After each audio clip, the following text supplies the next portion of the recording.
Hello everyone, welcome to my YouTube channel learning tricks. दोस्तों, हम पढ़ रहे थे एक्सरसाइज 1.2 क्लास 10th एक्सरसाइज 1.2 का। आज देखते हैं अपन क्वेश्चन नंबर 4। क्वेश्चन नंबर 4 इस तरीके से है, given that HCF of 306, 657 is to 9, find the LCM of 306 and 657। मतलब हमें इन दोनों का HCF 9 दे रखा है, तो हमें फाइंड करना है कि इन दोनों का LCM क्या हुआ। इसके लिए हमें एक फॉर्मूला पता है कि LCM into HCF is equals to product of two number, तो हम उसी फॉर्मूले से फाइंड करेंगे। तो इसका सॉल्यूशन स्टार्ट होता है यहाँ से। सबसे पहली बात, we know that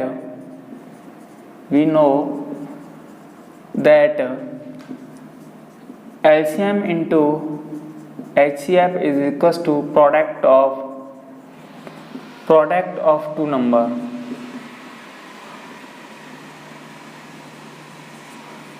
LCM into HCF is equals to product of two number, हम जानते हैं ये अच्छी तरीके से।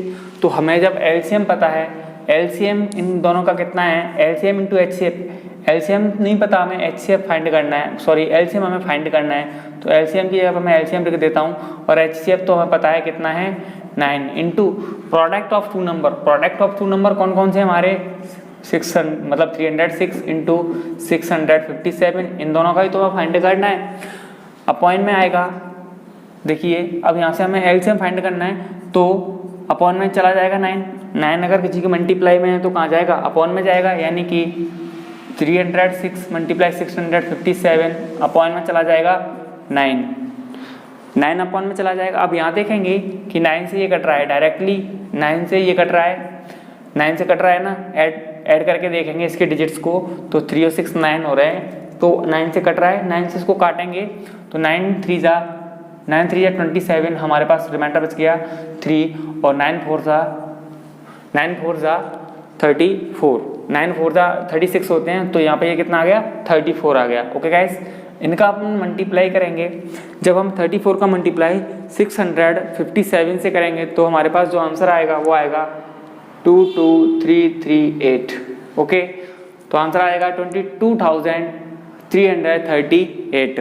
ओके गाइस, तो इस तरीके से हमारे पास इनका जो LCM आया हुआ है, किसका LCM आया हुआ है हमारे पास 306 एंड 657 का वो आया हुआ है। ये इनका हमें HCF दे रखा था 9, तो हमने जो हमारी थ्योरम बोलती है LCM into HCF is equals to product of two number, उस थ्योरम से हमने उसका LCM फाइंड कर लिया है। ओके गाइस, इस तरीके से ये था हमारा question number 4। So let's come to the next question, question number 5। Question number 5 है, check whether 6n can end with the digits of 0 for any natural number n।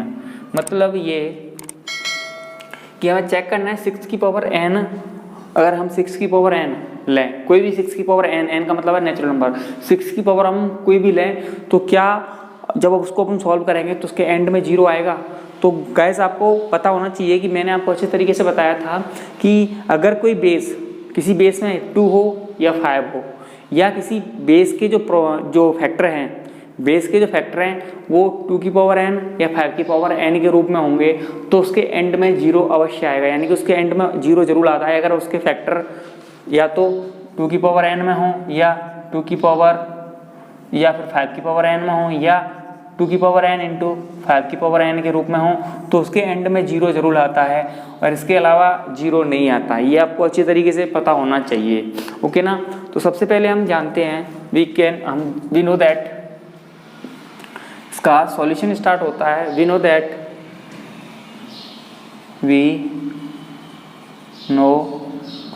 That हम जानते हैं कि इफ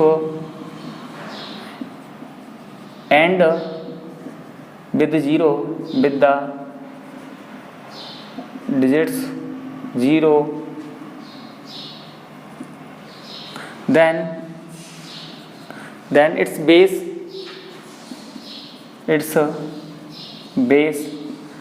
can write 2n या 5n,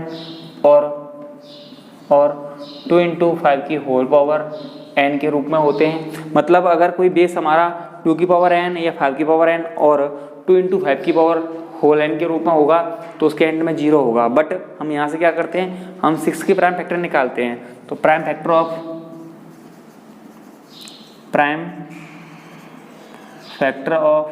6 की power n, 6 की power n के जब प्राइम फैक्टर निकालेंगे तो आएगा 2 × 3 की होल पावर n। मतलब यहाँ 2 तो है बट 3 भी है, 2 तो है बट 3 भी है, या 2 और 5 दोनों होने चाहिए थे, 3 ही है उससे हमें कोई मतलब नहीं है। अगर हमारे यहाँ पे क्या होता 5 भी होता तो हम कह सकते थे कि ये किसकी पावर इसका मतलब जो अंतिम अंक है इसका लास्ट डेट है यानी एंड डेट है वो क्या होगा 0 होगा। बट यहाँ नहीं है ना, तो प्राइम फैक्टर ऑफ 6 की power n is equal to 2 × 3 की होल पावर n।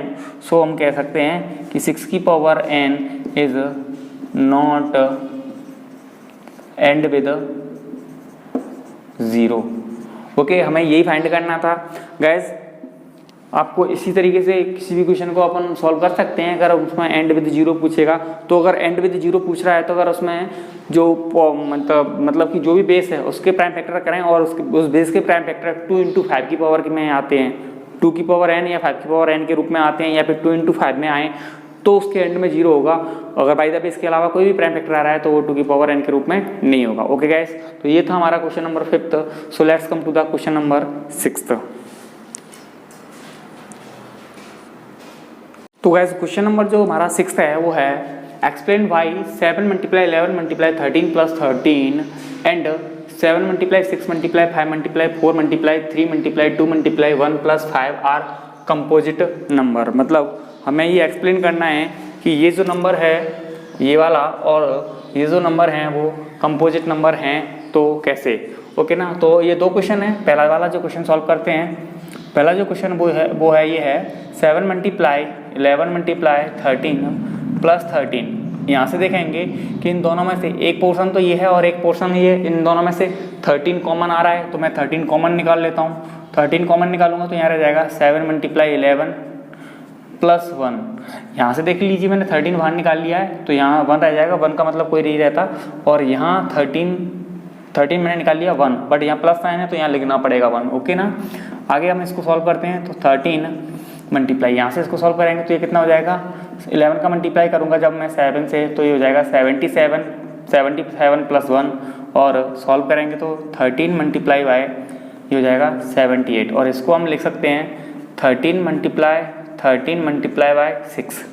अब हम देखेंगे कि जो भी ये नंबर है वो उसके जो प्राइम फैक्टर हैं वो 13 और 6 हैं। मतलब 13 और 6 के जो इसके प्राइम फैक्टर है ना वो कौन कौन है, 13 है 6 हैं। और जब भी कंपोजिट नंबर की जो डिफाइन होती है वो भी क्या होती है कि जो भी नंबर हो उसके जो फैक्टर हैं वो क्या होने चाहिए, अदर देन 1 एंड इटसेल्फ, 1 और इटसेल्फ के अलावा कोई और होने चाहिए। तो यहाँ देख लो 1 तो है नहीं इसमें, ठीक है ना, 1 नहीं है। और अगर 6 होता या 13 होता तो 13 नहीं होता, या 6 होता तो 13 नहीं होता, 13 होता तो 6 नहीं होता।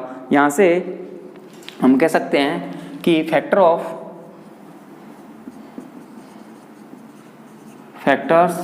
Of these number is 13 and 6, so it is a composite number।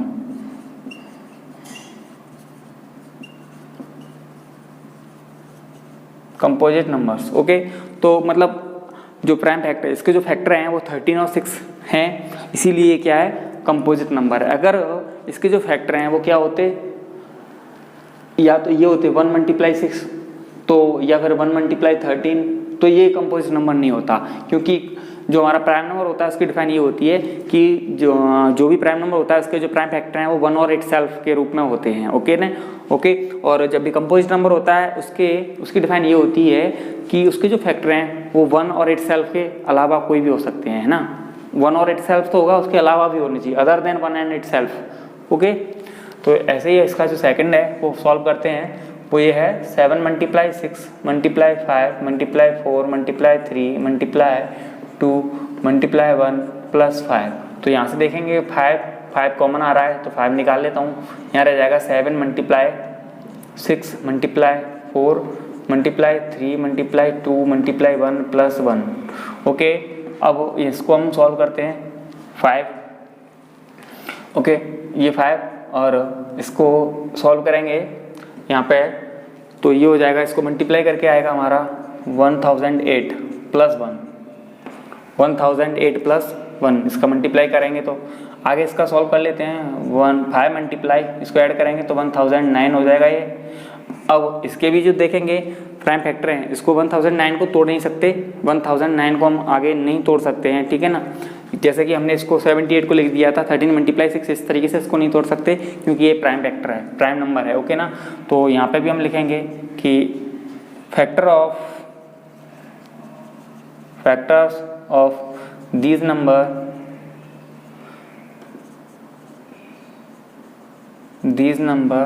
is 5,109. Okay, 5,109. So 8 is a composite number. It is a composite number. So it is a composite number. Okay guys, तो इस तरीके से ये था हमारा question number 6। आशा करता हूँ कि आपने क्वेश्चन नंबर 6 नोट कर लिया होगा, क्योंकि मुझे इसको रफ करना पड़ेगा। मैं क्वेश्चन नंबर 7 को ऊपर ही सॉल्व करवा रहा हूँ। ओके, तो मैं इसको रफ कर रहा हूँ।